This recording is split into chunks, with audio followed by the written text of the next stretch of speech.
இயேசுவில் அன்புமிக்க சகோதர சகோதரிகளே, தவக்கால சிந்தனையாகவும் தவக்காலத்தின் 3ஆம் வெள்ளிக்கிழமையின் தவக்கால மறையுரையாகவும் சிலுவை குறித்து சில மறை உண்மைகளை உங்களோடு பகிர்ந்து கொள்ள விரும்புகின்றேன்.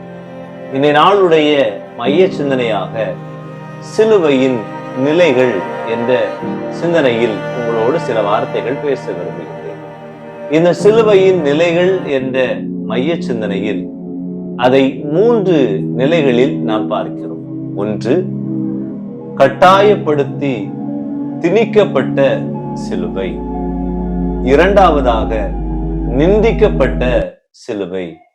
மூன்றாவதாக நினைக்கப்பட்ட சிலுவை என்பதாகும்.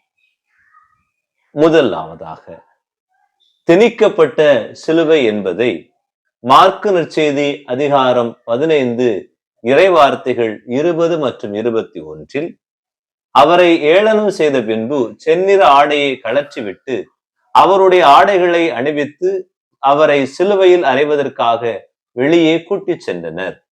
அப்பொழுது அலெக்சாந்தர், ரூபு ஆகியோரின் தந்தையான சீரேன் ஊரைச் சேர்ந்த சீமோன் என்பவர் வயல்வெளியிலிருந்து வந்து கொண்டிருந்தார். படை வீரர்கள் இயேசுவின் சிலுவையை சுமக்கும்படி அவரை கட்டாயப்படுத்தினார்கள். அன்பிற்கினியவர்களே, இங்கு சீரேன் ஊரை சேர்ந்த சீமோனுக்கு அந்த சிலுவை கட்டாயப்படுத்தி திணிக்கப்படுகின்றது. அவரும் அதை ஏற்றுக்கொள்கிறார். இந்த நாளிலே திருச்சிலுவை பாதையை நினைவு கூர்ந்து ஆண்டவருடைய பாடுகளோடு பயணிக்கின்ற நாம் பல நேரங்களில் இதே சிலுவை நமக்கு கொடுக்கப்பட்டிருக்கும். நாம் ஒன்றும் செய்யாமல் இருந்திருந்தாலும் நம் மீது இந்த சிலுவைகள் திணிக்கப்பட்டிருக்கும். பாரங்கள் திணிக்கப்பட்டிருக்கும். சுமைகள் மூட்டை மூட்டையாக நம் முதுகில் அடுக்கி வைக்கப்பட்டிருக்கும்.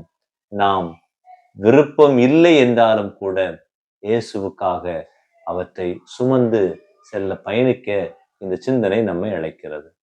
இரண்டாம் சிந்தனையாக நிந்திக்கப்பட்ட சிலுவை என்பதை நாம் பார்க்கின்றோம்.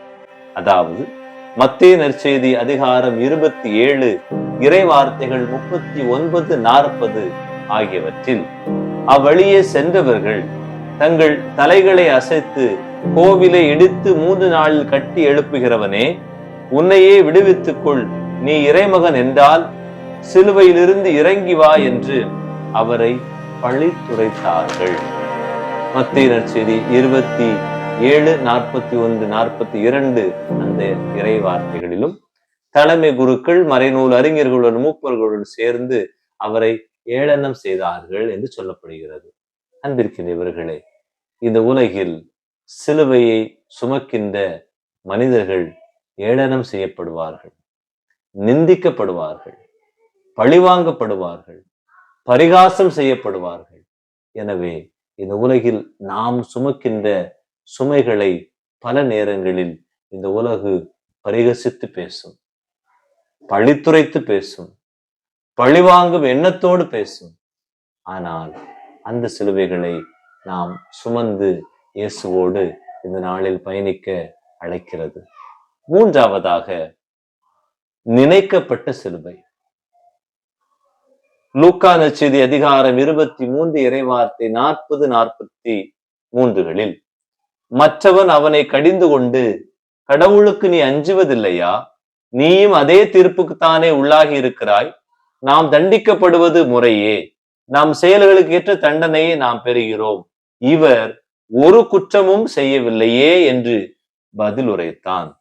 பின்பு அவன், இயேசுவே, நீர் ஆட்சி உரிமை பெற்று வரும்போது என்னை நினைவிற்கொள்ளும் என்றான். அதற்கு இயேசு அவனிடம், நீ இன்று என்னோடு பேரின்ப வீட்டில் இருப்பீர் என உறுதியாக உமக்கு சொல்கிறேன் என்றார்.